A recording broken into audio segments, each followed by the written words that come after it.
Good morning students. कैसे हैं आप लोग। और आज हम लोग जैसा कि प्रीपोजिशन में कुछ ऐसे भी रूल्स पे चर्चा करेंगे जो कॉम्पिटिटिव एग्ज़ाम्स के लिए बहुत ही ज़्यादा महत्वपूर्ण होता है। और ख़ासकर चाहे आप एसएससी एलडीसी का एग्ज़ाम ले लीजिए या डिफेंस से रिलेटेड जो भी एग्ज़ाम्स है, चाहे वो आर्मी क्लर्क हो, नेवी हो, एयरफोर्स हो, तो ऐसे एग्ज़ाम्स में कुछ ऐसे भी प्रीपोजिशंस के रूल हैं जो हम लोग प्रायः जो है सो भूल जाते हैं। तो हम लोग वैसे रूल्स पे आज की क्लास में डिस्कस करेंगे। एक बात मैं आपको बता दूं कि ये जो डिफेंस अलार्म पे मैंने जो ऑनलाइन स्टडी सीरीज शुरू किया है खासकर अंग्रेजी के लिए, तो इंग्लिश सब्जेक्ट के बारे में सबकी धारणा अलग अलग है। लेकिन आप ये जान जाइए कि English is an entertainment subject and if you want to take interest then automatically English will be a part of your life। तो अभी इस लॉकडाउन में मैं प्रयास करूंगा कि प्रतिदिन जो है सो हमारे चैनल पे दिन के 1 बजे, जी हाँ दोस्तों आप याद रखेंगे, दिन के 1 बजे आपको यहाँ पर संबंधित वीडियो मिल जाएंगे जिनके सहारे आप ऑफलाइन एक्सरसाइज कर सकते हैं और बना सकते हैं। इसके साथ साथ रविवार के दिन या सप्ताह में 1-2 दिन लाइव आकर आप मेरे साथ जो कॉम्पिटिटिव एग्ज़ाम्स की तैयारी करते हैं, आप एक्सरसाइज मेरे साथ बनाएंगे। उसमें मैं एग्ज़ाम से ही रिलेटेड क्वेश्चन लेके आऊँगा and then I have to discuss on each and every questions related to different competitive exams. लेकिन मेनली हम वैसे भी स्टूडेंट्स के लिए ये ऑनलाइन स्टडी सीरीज हमने शुरू किया डिफेंस अलार्म चैनल पे। इसका मेन उद्देश्य ये है कि जो हायर सेकेंडरी और सेकेंडरी स्कूल के बच्चे हैं, mainly 9th 10th 11th 12th के जो बच्चे हैं, तो सीबीएसई का जो सिलेबस है वो इंग्लिश कम्युनिकेटिव है और इंग्लिश लैंग्वेज एंड लिटरेचर है। तो उससे रिलेटेड आप एक्सरसाइज बनाएं, ऑफलाइन बनाएं, ऑनलाइन आप एक्सरसाइज बनाएंगे मेरे साथ और वो लाइव क्लासेज में डिफेंस अलार्म पे अवेलेबल रहेगा। लेकिन एक बात है जो मैं आज भी कहना चाहूँगा कि आप ऑफलाइन जितना प्रैक्टिस कर सके, वीडियो से आपको बहुत ही फ़ायदा मिलेगा।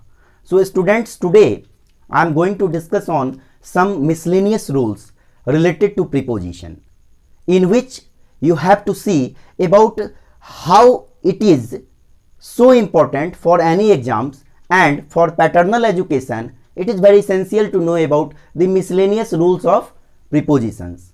तो आज हम लोग इन सब चीज़ों पर बात करेंगे। और आप लॉकडाउन में हैं, आपके पास एक बहुत ही अच्छा टाइम है, आप अपनी अंग्रेजी के प्रति रोचकता को जगाएं।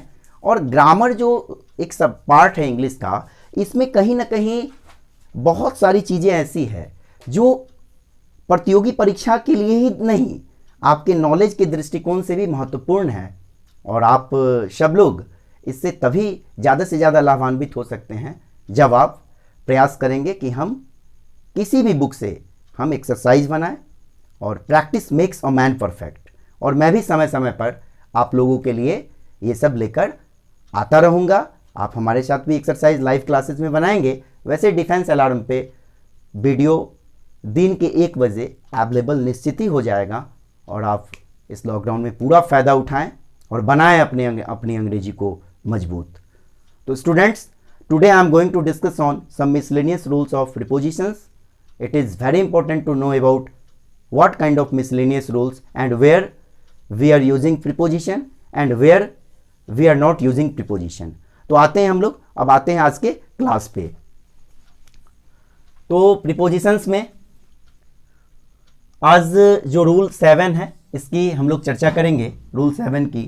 और ये क्या है कि it is wrong to place any preposition after following words are given below. इस बॉक्स में कुछ ऐसे वर्ब हैं, कुछ ऐसे वर्ड्स हैं, कुछ ऐसे वर्ब हैं इस बॉक्स में जिनके बाद हम प्रीपोजिशन का यूज नहीं करते हैं जब वे वर्ब्स एक्टिव वॉइस में यूज होते हैं। मतलब क्या, it is wrong to place any preposition after following words are given below. जो हमने इस बॉक्स में कुछ वर्ब्स दिए हैं, when this verbs are use in active voice, यानी जब ये वर्ब्स एक्टिव वॉइस में यूज होंगे तो इसके बाद कोई प्रीपोजिशन का यूज नहीं होगा, यानी ऑर्डर के बाद प्रीपोजिशन का यूज नहीं होगा। Reach, attack, resist, pick, forward, precede, over, resemble, violate, combat, benefit, afford, accompany, affect. तो इतने सारे जो हैं, जो वर्ब्स आप इस बॉक्स में देख रहे हैं, इस बॉक्स में जितने वर्ड्स हैं, जो भी वर्ब्स हैं, जब ये सब एक्टिव वॉइस में यूज होंगे, यानी जब ये सब सेंटेंस में एक्टिव वॉइस में आएंगे तो इनके बाद प्रीपोजिशन का यूज हम नहीं करते हैं। खासकर जो कंपटीशन की तैयारी करते हैं वो इस चीज को ध्यान में रखेंगे। और पैटर्नल वाले जो भी स्टूडेंट्स हैं, जो क्लास 9th में हैं, अभी 10th में हैं या 10+2 में हैं, उन्हें भी इनकी जानकारी होनी बहुत आवश्यक है। It is wrong to place any preposition after following words are given below, जो नीचे दिए गए हैं। और ये सारे आप देख रहे हैं ना, ये सारे वर्ब्स आप देख रहे हैं। When these verbs are used in active voice, we never use preposition after these all kind of verbs, like as order, reach, attack, resist, or many verbs. Just you are looking here: pick, forward, precede, obey, then resemble, then violate, then combat, benefit, afford, accompany, and affect. तो हम लोग जरा सा अब कुछ example भी है यहाँ पे, जरा हम एग्जाम्पल पे देखेंगे तो उससे आप और बेहतर समझ सकते हैं। जैसे आप एग्जाम्पल देखिए, he ordered grapes for me. देख रहे हैं ना, ये ऑर्डर यहां से आया ना, और इसके बाद प्रीपोजिशन का यूज नहीं हुआ है। He reached the college late, he reached the college late, she resembles her mother, he attacked his friend without any ground. तो हर जगह आप देख रहे हैं ना। और ये जो वर्ब हैं, ये वर्ब जब भी एक्टिव वॉइस में यूज होंगे तो इनके बाद कभी भी प्रीपोजिशन का यूज नहीं होगा। और ऐसे वर्ब्स के बाद अगर कभी प्रीपोजिशन का यूज होता है तो खासकर कॉमन एरर्स में आप ध्यान देंगे, और आपको इसकी जानकारी होनी भी बहुत ही आवश्यक है। तो ये नियम आप अपने दिमाग में रखेंगे। और आज का जो सबसे बेहतरीन नियम है उस पे हम लोग आएंगे, जो कि कहीं ना कहीं हर दृष्टिकोण से महत्वपूर्ण है। तो रूल नंबर 8 में जो हम लोग डिस्कस कर रहे हैं, ये स्टार मार्क यहां पे है, इन और इनटू में। जी हां, देखिए इन का यूज कहां करते हैं, इनटू का यूज कहां करते हैं। तो इन का यूज जरा सा देख लेते हैं। It is use to show the position of being there, मतलब किसी अवस्था को, माने किसी रेस्ट में या जो है सो कोई अवस्था को, विरामावस्था या किसी रेस्ट पोजीशन को या किसी तरह की अवस्था को क्या करता है, शो करता है, किसी पोजीशन को शो करता है, इन शो करता है। यहां पे इन और इनटू में जो सबसे बड़ा फर्क है वो ये है कि इनटू में मोशन है और इन में पोजीशन है। यानी इनटू मोशन के साथ है और इन जो है वो मोशनलेस के साथ है। मतलब क्या, it is used to show the position of being there.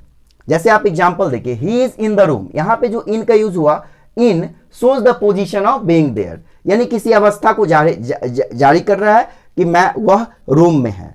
तो यहां पे आप देख ही रहे ना, he is in the room, यहां पे जो इन है, in shows the position of being there. Position of being there का मतलब हुआ कि किसी अवस्था, ठीक है ना, उसकी अवस्था, और वो मोशन में नहीं है, वहां एक पोजीशन है। जब भी पोजीशन होगा तो मोशनलेस ऑब्जेक्ट, यानी in shows the position of being there. जैसे he is in the room, here in shows the position of being there. The milk is in the pot, ठीक है, यहां भी क्या है कि एक पोजीशन है, ठीक है, और वो कहीं ना कहीं मोशनलेस है, मतलब मोशन में नहीं है। और इनटू की जब हम बात करते हैं तो इनटू में जैसे आप देखिए, it is used to show the motion, it shows the motion to indicate entrance, ठीक है। मतलब क्या कि यह मोशन को शो करता है और यह दिखाता है कि हम किसी से कहीं मोशन में, जब हमारा ट्रांसफॉर्मेशन होता है, जब हम कहीं मोशन में, गति में रहते हैं, तो वहां पे हम लोग इनटू का यूज करते हैं। जैसे यहां पे देखिए, she went into the room, यहां पे इनटू मोशन को शो कर रहा है। He jumped into the well, he jumped into the well, यहां पे क्या है, वेल, तो यहां भी मोशन को शो कर रहा है। ही कैम इनटू द हॉल, यहां पे क्या है कि ये इंट्रेंस मोशन, मतलब वो हॉल में इंटर किया तो एक मोशन है। ही कैम इनटू द हॉल, तो यहां भी इनटू का जो यूज हुआ वो मोशन को दिखाया, यहां भी इनटू का जो यूज हुआ वो मोशन को दिखाया, और यहां भी जो इनटू का यूज हुआ वो मोशन को दिखाया। तो ऐसे आप समझ सकते हैं।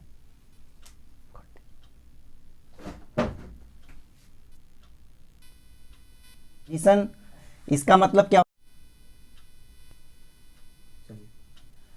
अब एक चीज और होता है, इंटर करके एक वर्ब है, समझे, इंटर एक वर्ब होता है। इसका मतलब क्या होता है जरा देखिए। इंटर मतलब क्या कि कहीं भी आपकी जो एंट्री हो रही है, आप कहीं प्रवेश कर रहे हैं, तो वहां पे ये जो शब्द है इंटर, इसके साथ जो है सो प्रीपोजिशन का यूज नहीं होता है, यानी प्रीपोजिशन के द्वारा ये फॉलो नहीं होता है। Inter is not followed by any preposition while entering the room hall etc., यानी जब हम किसी रूम में प्रवेश करते हैं या किसी हॉल में प्रवेश करते हैं तो हम इसके साथ प्रीपोजिशन का यूज नहीं करते हैं। ये भी आपको दिमाग में रखना है। और इससे रिलेटेड जब भी आए तो आप ये नहीं बोलेगा he entered in the room, तो गलत हो जाएगा। सीधे he entered the room, he entered the hall. मतलब क्या कि इंट्रेंस अपने आप में ये जो है ना, ये अपने आप में, मतलब इसके साथ इन या इनटू का हम कहीं भी यूज नहीं करेंगे। ये अपने आप में जो है सो ये है। ही इंटर्ड इनटू द रूम बोलना भी गलत हो जाएगा, और ही इंटर्ड इनटू द हॉल बोलना भी गलत हो जाएगा।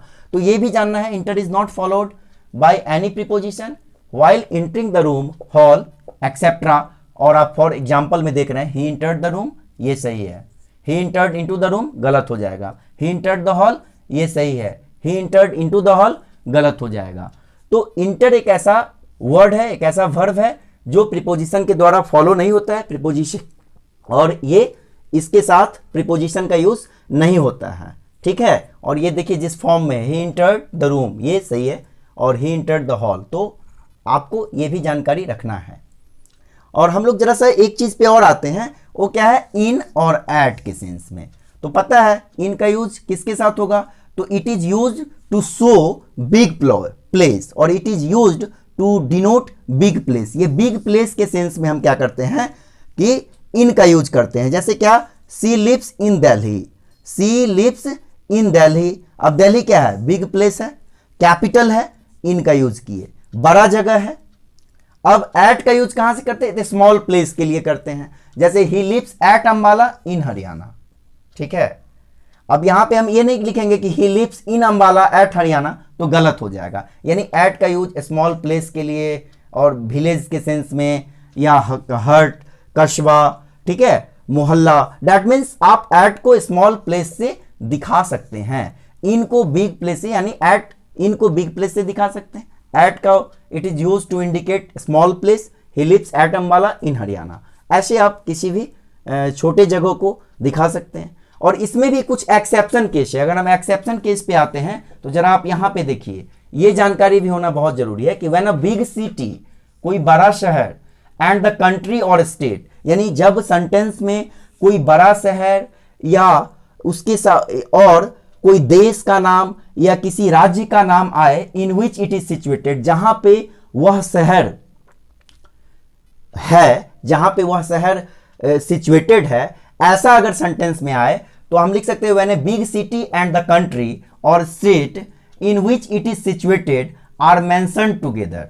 जब ये मेंशन्ड होंगे एक साथ सेंटेंस में, तो वहां पे आप हमेशा ध्यान रखिएगा कि वहां पे हम एट का यूज करेंगे बिग सिटी के लिए, एट का यूज बिग सिटी के लिए करेंगे, और इन का यूज करेंगे हम स्टेट के लिए। अगर स्टेट के साथ बिग, यानी स्टेट अगर जिस स्टेट में वो बिग सिटी सिचुएटेड है तो वहां पे इनका यूज स्टेट के साथ करेंगे। या जिस कंट्री में अगर कोई स्टेट या कोई उस कंट्री में कोई खास शहर स्थित है तो वहां पे हम लोग इनका यूज कंट्री के साथ करेंगे। जैसे यहां पे देखिए एक example, he lives at Bombay in Maharashtra, he lives in Bombay at Maharashtra गलत हो जाएगा। तो ये एक एक्सेप्शन केस है कि when a big city and the country or state in which it is situated are mentioned together in a sentence, then at is used to show big city, in it is used to show state or the country in which that city is situated, and if both are mentioned together in the sentence, then always be used at for big city, in for state or the country. तो he lives at Bombay in Maharashtra. आज की class में जैसा कि आपने इन और eight देखा, इन और इनटू देखा, और कहीं ना कहीं आपने हर चीज़ को देखा, तो आपको लगा होगा कि कुछ कुछ एक्सेप्शन केस भी है। तो आप एक्सरसाइज आप घर पे बुक से बनाइए, यहाँ पे भी एक्सरसाइज आपसे बनवाया जाएगा, उसकी जो चीज़ भी होगी प्रोसेस मैं बताऊंगा। आज के लिए इतना ही। आप इस प्रीपोजिशन के नियम को समझे होंगे और आप अपनी तैयारी जारी रखें, घर पे रहें, सुरक्षित रहें और सदा मुस्कुराते रहें। जय हिंद, भारत माता की जय।